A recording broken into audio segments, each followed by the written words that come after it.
통해서 더 귀한 찬양의 말씀으로 은혜 받게 하시고 하나님의 말씀을 배울 수 있는 귀한 시간으로 인도해 주시니 감사합니다.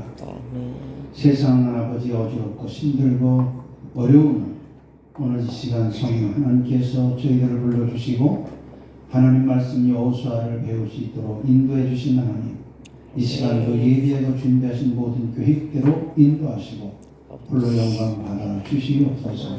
예수님의 이름으로 감사 기도드립니다. 아멘. 자, 교재를 보셔야 되겠습니다. 교재를 안 보시면 무슨 얘기를 하는지 잘 이해가 안 될 겁니다. 자, 교재 보시면 여호수아서가 됩니다. 여호수아서는 24장 33절을 배우고 있죠. 네, 여호수아서는 가나안 땅을 정복하는 그런 내용이죠. 그 앞에 표지에 보면 그 지도가 있는데 화살표 3개가 있어요. 그게 뭐냐? 그게 바로 가나안 땅 정복하는 땅입니다. 정복하는 전쟁에 대한 내용이 되겠습니다. 그 다음에 우리 앞에 있는 그 표지에서 요절을 다 같이 함께 읽겠습니다. 시작. 강하고 담대하라. 너는 내가 그들의 조상에게 맹세하여 그들에게 주리라 땅을 이 백성에게 차지하게 하리라. 아멘. 여호수아서 1장 6절의 말씀인데 이 말씀이 무슨 말씀이냐? 너는 내가 그들의 조상에게, 그들이 누굽니까? 지금 애굽에서 나와서 광야를 지나서 요단강을 건너서 지금 가나안에 들어가서 이 말씀은 창세기 12장에 하나님께서 아브라함을 부르시고 내가 지시하는 땅으로 가라 해서 갔습니다. 가서 하나님을 아브라함이 만난 곳이 세겜 땅이에요. 세겜 땅 여기 보시면 어디쯤 되느냐? 벳산이라는 곳이 있습니다. 벳산 그 밑에가 되겠습니다. 밑에 에발산이라고 하는 그 밑에 세겜이라는 거 표시가 되어 있죠. 지도에 되어 있습니다. 세겜 땅에 아브라함이 도착을 했을 때 하나님이 만나 주셨어요. 할렐루야. 그래서 만나서 거기서 하나님께서 말씀하신 것이 내가 이 땅을 너와 네 후손에게 줄 거야.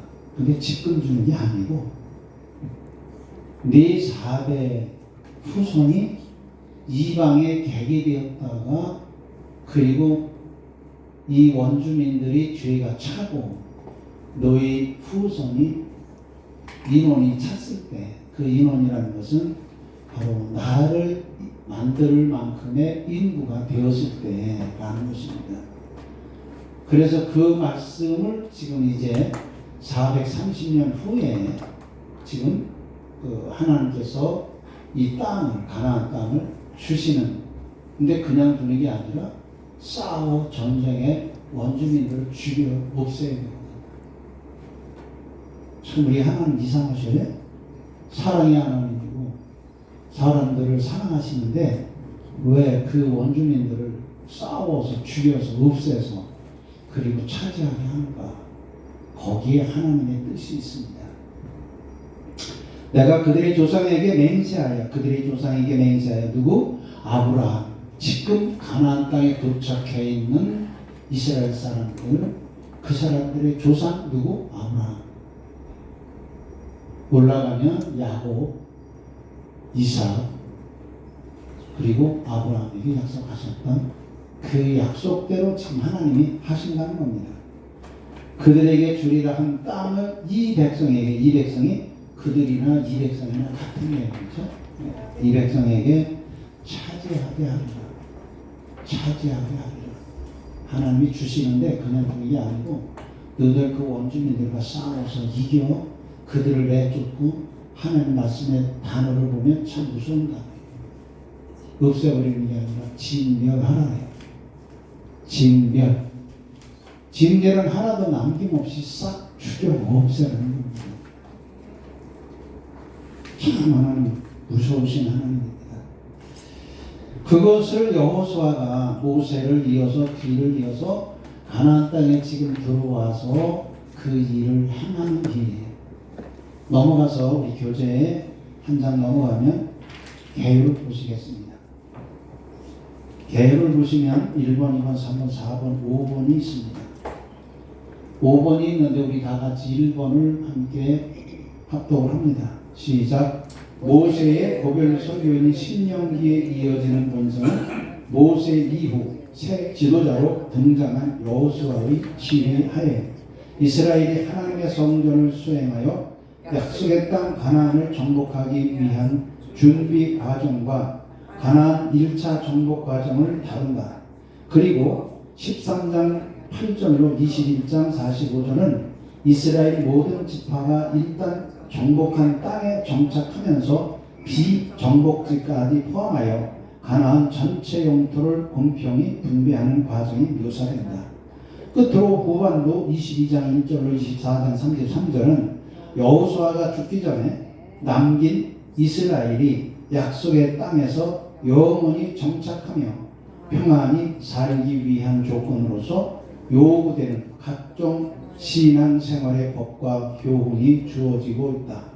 결국 이러한 본성은 오늘날 신약 교회의 성도가 영원한 영도자 되시는 예수를 쫓아 이 세상에서 거룩한 싸움을 싸우는 군사로서 행군하다가 천국을 차지하게 됨을 예표한다 할 수 있다. 아멘. 이제 지난번에 우리가 신명기까지 해서 모세오경 말씀을 우리가 다 배웠습니다. 근데 출애굽은 그것으로 끝이 아니고 여호수아 4장까지 가야 출애굽 시대가 마감이 된 겁니다. 그래서 출애굽 시대가 마감이 되면 가나안 땅에 도착을 합니다. 길갈입니다. 요단강 건너서 길갈에 도착을 합니다.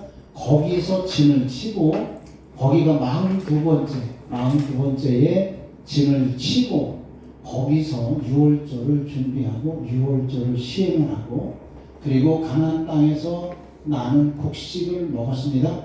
그랬더니 만나가 거기서 끊어집니다. 그리고 거기서 여호수아는 이제 가나안 땅 정복을 하기 위한 준비를 하게 되는 겁니다. 자, 그 내용이 여기 여호수아서 서론에서 볼 수 있습니다. 서론에서 지금 역사적 배경 1번 역사적 배경을 보시겠습니다. 역사적 배경 보시면 여호수아가 이스라엘 백성을 이끌고 약속의 땅 가나안에 들어간 것은 BC 주전 1406년경으로 바로 아멘호텝 3세가 아시아에서 지배권을 창실한 때이다. 1887년에 발굴한 텔 아마르나에서 아멘호텝 3, 4세의 근동의 동맹국 간의 이간 서신을 발견하였는데 여기에서는 애굽에 속한 땅을 약탈하는 침략자들과 싸우고 있으니 속히 도와달라는 요청이 있다. 학자들은 여기에서 하비루를 시글이라고 생각하고 있는데 이 시기는 주전 1400년에서 1350년으로 추정되고 있다. 이렇게 말하고 있습니다. 바로 이제 하나님께서 아브라함 창세기에서 아브라함을 만나시고 그 약속을 요셉이 애굽으로 내려가죠. 애굽으로 갈 때 그냥 가는 게 아니라 형들에 의해서 종으로 팔려갑니다. 종으로 팔려서 거기에서 요셉이 이제 그 나라의 애굽의 총리가 돼요. 그 과정은 13년이라는 세월이 흐르는데 억울한 일도 당하지만 그러나 그는 잘 참고 견뎌서 하나님의 쓰임을 받는 그래서 애굽의 바로왕이 꿈을 꾼 것을 해석하고 그 해석한 것을 대책을 세우는 거죠. 앞으로 어떻게 될 거. 흉년이 7년이 들고 흉년이 7년이 드는데 흉년을 대비해서 풍년이 들었을 때에 준비를 해야 한다. 그 얘기를 해줍니다. 그리고 그렇게 준비하지 않으면 그때는 다 멸망되고 말 그런 상황이죠. 그래서 애굽의 바로왕이 신하들한테 묻습니다. 지금 이 사람이 말하는 거 이거보다 더 좋은 대책이나 의견이 있으면 제시해봐라. 제시하는 사람이 없습니다. 애굽이라는 나라는 당시에 전 세계를 다루고 통치하고 있었던 그런 때에 있었습니다. 그때 요셉이 거기에서 30이 되었을 때 그 꿈을 해석을 해주죠. 그래서 7년 풍년 때 준비를 잘해서 흉년 때를 대비해야 된다. 그 순간 바로 왕은 요셉을, 이 사람이 외국 사람이고 또 죄인이었었죠. 그런데 그를 그 자리에서 바로 왕 다음으로 최고 높은 총리 자리에 임명을 그 자리에서 합니다. 이게 하나님의 은혜와 능력이 아니면 감당할 수 없는 일이죠. 그 바로 왕 그때 그 애굽이라는 나라에 얼마나 많은 대신들이 있었겠습니까? 얼마나 많은 방백들이 있었겠습니까? 방백이라 하면 보통 공부한 게 아니죠. 모든 분야를 다 합니다. 그런데 그 대책을 강구하지 못했습니다. 그 꿈을 해석하지 못했습니다.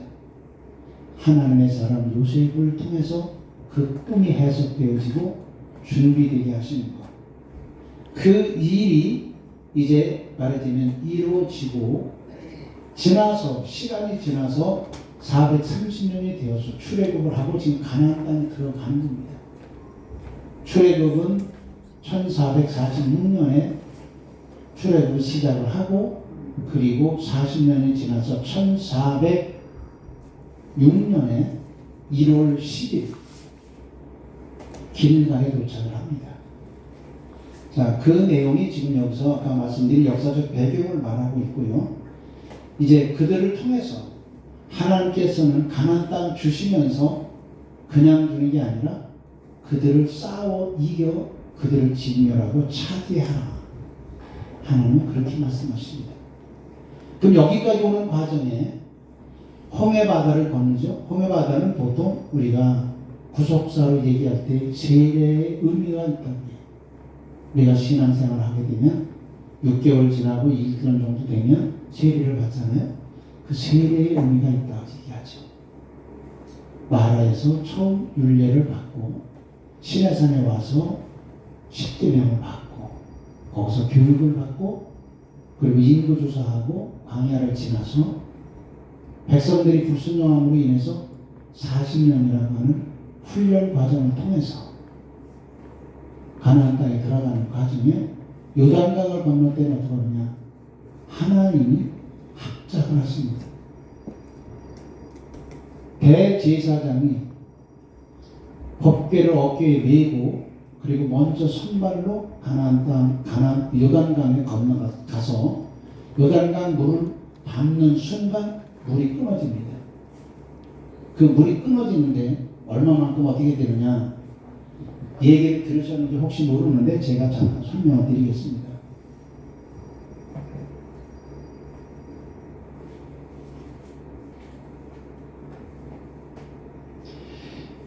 이스라엘 땅이 이렇게 되어 있습니다.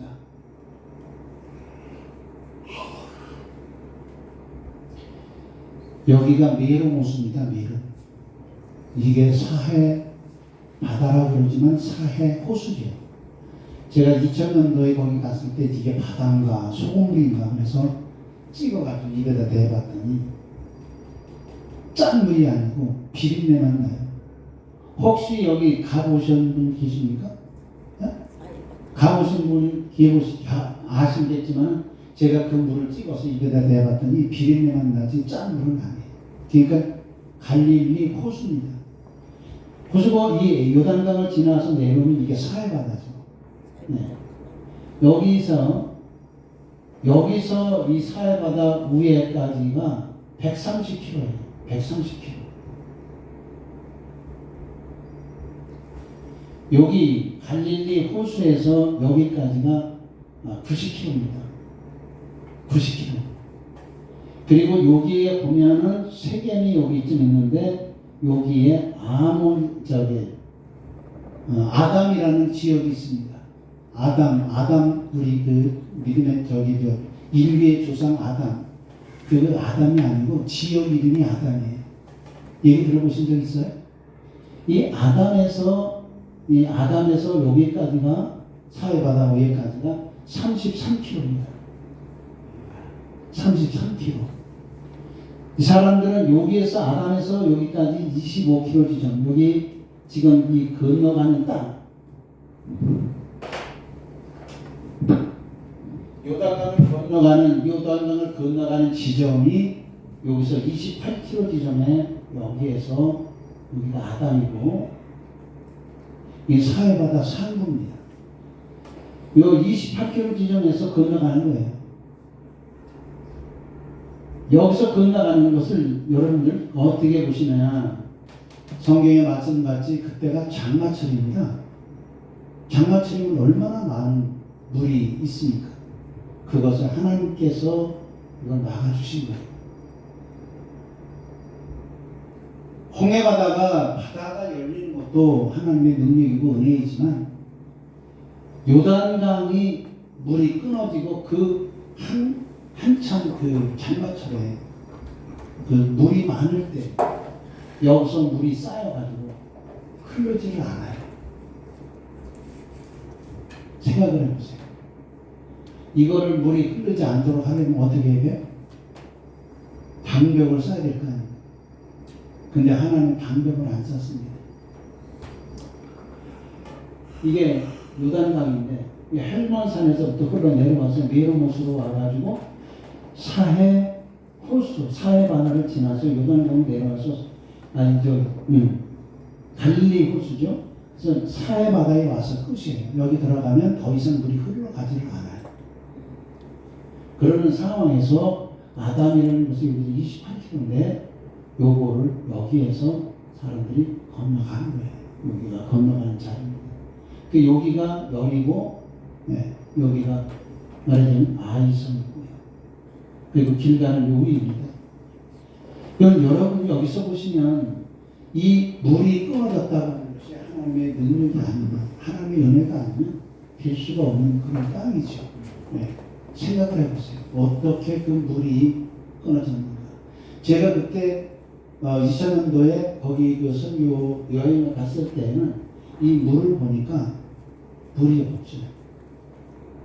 물을 댐을 막아가지고 그 물을 사용을 하고 농경지를 쓰기 때문에 물이 흐르는 물이 별로 없어요. 지적지적하고 그냥 우리 이런 시내가 그런 시내 같습니다. 물이 별로 없어요. 물 색깔도 그렇게 좋지 않고 그런 것을 봤습니다. 하나님께서 그렇게 역사하셨다는 것입니다. 자, 그럼 여호수아를 왜 기록했을까? 기록 목적 보겠습니다. 시작. 언약의 땅인 가나안, 이 가로하고 창세기 12장 2절 7절의 말씀입니다. 이것은 하나님이 아브라함에게 약속하신 얘기예요. 정복과 정착에서 나타나는 하나님의 신실함과 죄를 증거하는 하나님의 공의로우심이 드러나 있다.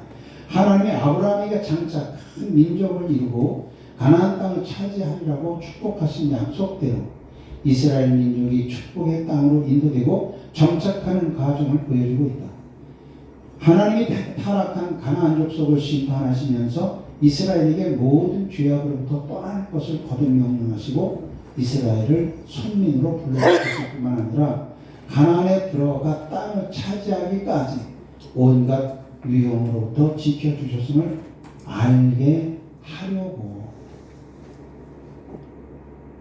이 목사님 죄송한데 이찬용 목사님 조금 좀 온도를 좀 내려주시면 안 될까? 죄송한데 저는 지금 많이 더워요. 그렇죠? 좀 덥죠?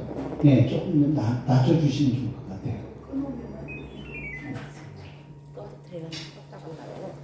자, 그래서 지금 약속의 땅을 아브라함하고 하나님하고 약속하신 그것을 요셉을 통해서 애굽에 내려가서 인구를 이루는데 요셉이 먼저 내려가서 이제 흉년이 2년이 됐습니다. 그러니까 흉년 7년이 지나고 흉년 2년이 되었을 때에 형들과 만나면서 몇 차례 만났죠? 만나면서 아버지가 있다고 형제를 만났다고 하는 거니 왕이 그걸 알아요. 애굽 바로 왕이 압니다. 그래서 요셉의 아버지와 형제들을 다 불러내려서 이주를 시켜요. 그것이 1876년에 들어갑니다. 그때 야곱의 나이가 130살입니다. 거기에 내려가서 이스라엘 사람들이 그때 이제 그것이 하나님이 아브라함에게 말씀하신 대로 네 후손 4대째 되면 이방의 객이 되어서 거기서 종살이를 하고 나라를 이루기 위한 민족을 이루게 된다. 그 약속이 시작이 된 겁니다. 그게 1876년. 그러니까 먼저 요셉을 보내고 요셉이 총리가 되고 그리고 역사는 언제 쓰여지느냐 1876년 요셉 총리로부터 애굽의 바로 왕의 초청을 받고 야곱이 애굽에 내려간 때가 1876년 그때 비로소 이 애굽의 종살이가 시작되는 것으로 보여지죠. 그리고 요셉이 통치를 하고 있습니다. 40년 동안 70살까지. 그리고 110살에 요셉이 죽어요. 그런데 그동안에는 편안하게 지냅니다. 그러나 요셉이 죽고 난 다음에는 이스라엘 백성들이 종살이로 벽돌을 만들고 많은 허드렛 일을 하면서 어렵고 힘든 일을 하지요. 매를 맞으면서. 그래서 거기서 인구를 한 나라를 만들 수 있는 민족을 이루게 됩니다. 그리고 거기서 이제 출애굽을 해서 떠나고 지금 가나안 땅에 들어오게 된 겁니다.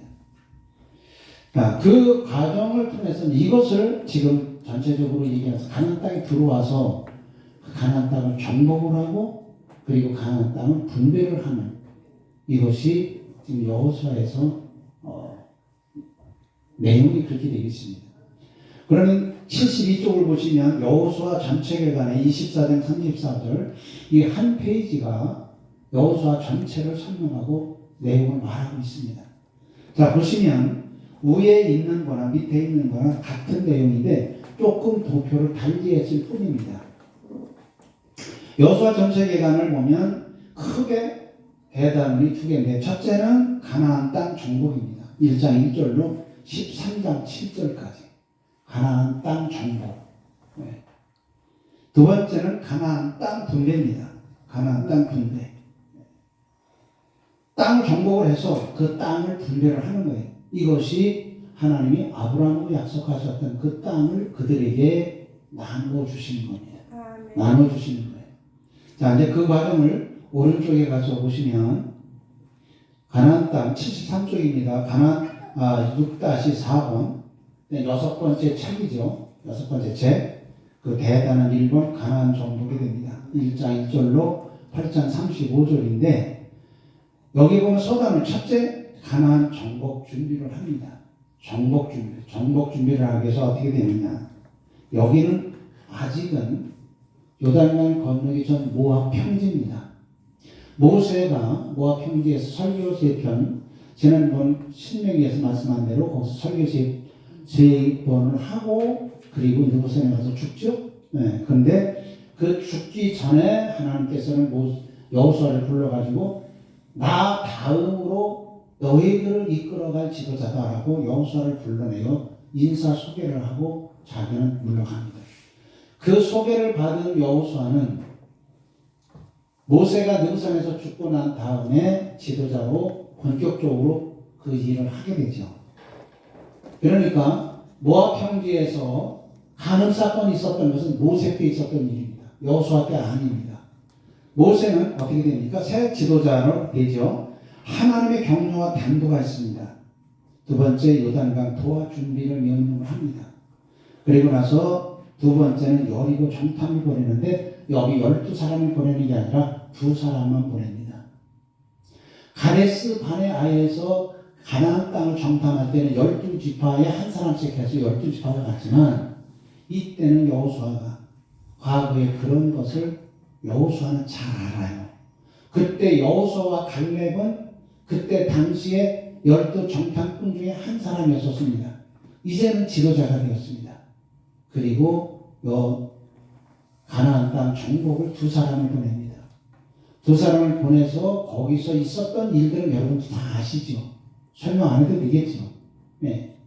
그리고 거기서 이제 라합을 만나고 그리고 그쪽 사람들 가나안 땅에 있는 사람들의 분위기 한마디로 동의한 걸 알아요. 왜? 이스라엘이라는 나라가 애굽에서 나와서 광야를 지나서 요단강을 건너 자기들한테는 온다는 걸 알고 있고, 그들이 오게 되면 자기들은 죽임을 당하고 쫓겨나고 멸망된다고 하는 것을 너무나도 잘 압니다. 그렇기 때문에 그 소식을 듣고 알기 때문에 정탐꾼들이 들은 바로는, 라합을 통해서 들은 바로는 어떤 얘기죠? 간담이 서늘해졌다라고 얘기합니다. 그들이 사기를 할 수 있어요. 그리고 그들이 붙들릴 것 같았지만 라합의 도움을 받아서 거기서 이제 요단강을 다시 건너와서 여호수아에게 정탐 보고를 합니다. 그리고 여호수아는 그 소식을 듣고 그리고 하나님 앞에 기도하고 가나안 땅을 들어가게 되는 내용이 여기 나오는 거예요. 여리고 정탐, 두 정탐 파견, 두 번째 정탐꾼들의 라합의 약속, 세 번째 정탐꾼들의 보고를 듣습니다. 가나안 사람들이, 이스라엘 사람들이 자기네 나라를 쳐들어와서 자기들을 진멸할 것을 알기 때문에 자기가 떨어졌다. 이건 누가 하셨냐? 하나님이 가나안에 사는 원주민들의 사기를 떨어뜨린 거예요. 그 사기는 어떤 사기냐? 처음에 정탐했을 때 얘기가 어떤 사람이 있었죠? 아낙자손이 있었다 그랬어요. 아낙자손의 크기가 2m 50 내지 3m 정도 돼요. 어마어마한 큰 겁니다. 여러분 생각해보세요. 2m 50 내지 3m. 그리고 손 발가락이 12개씩 24개예요. 저는 그전에 어렸을 때 육손이라는 사람을 봤는데 여기에 손가락이 하나 달려있는데 이건 그냥 매달려 있어. 그냥 건드렁건드렁 아무 힘을 못 써. 근데 이 사람들은 어떤 사람들이냐? 6손가락으로 다 힘을 쓰고 힘을 의지할 수 있는 사람들이에요. 성경에 그렇게 나와 있어요. 우리는 5개잖아요. 손가락이. 근데 그 사람은 6개예요. 그래서 그 사람들이 참 칼을 보면 배틀채 같았다라고 해요. 여러분 혹시 배틀채라는 게 뭔지 아셔요? 예전에 시골, 여기 나이 드신 분들이 있어서 알 것도 같은데, 시골 농사할 때 보면은, 농사할 때 가마니를 짜기 위해서 만드는 그 가마니 틀이 있어요. 근데 그거 말고, 배를 짜기 위해서, 옥강 짜기 위해서 만드는 또 틀이 있습니다. 근데 거기에 틀을 하는 것은 그전에는 지금 쇠가 아니기 때문에, 그때는 쇠도 없잖아요. 다 나무로 하잖아요. 근데 나무가 굵어야 돼요? 적어야 가늘어야 돼요? 굵어야 돼요. 근데 그게 보통 우리가 이렇게 잡는 거하고는 틀리죠. 그래서 보통 사람은 한 손도 못 잡고 두 손으로 잡아야 되는데 그 사람은 한 손으로 잡아도 되는 건 보통 사람은 두 손으로 잡아도 그걸 감당이 안 되는 거예요. 그만큼 힘이 드는 그런 사람들이었다는 거. 그 다음에 네 번째 보면 이스라엘의 영적 무장이 있습니다. 첫째, 가나안의 사기저하. 아까 뭐라 그랬어요? 가나안에 있는 사람들이 이스라엘 사람들이 들어온다니까 한담이 녹았다. 정신이 없는 거예요 지금. 사기를 하나님 저하시켰어요. 두 번째, 길갈에서 할례를 시행했습니다. 할례. 남자들이 거기서 전쟁을 싸우기 위해서 할례를 시행한 거예요. 이거는 뭐예요? 남자들의 말하자면 남자들만이 해당되는 그런 얘기죠. 20살 이상으로 전쟁에 나가 싸울 만한 사람들. 그래서 거기서 왜? 이에 아바림에서 부모들이 다 죽었잖아요. 그리고 나니까 2세대들만 지금 남았는데 2세대들이 가나안 땅에 들어와서 거기서 전쟁을 하기 위해서 하나님께서 여호수아에게 할례를 시행을 하라고 합니다. 그게 적어도 일주일은 가요. 그런데 여호수아는 그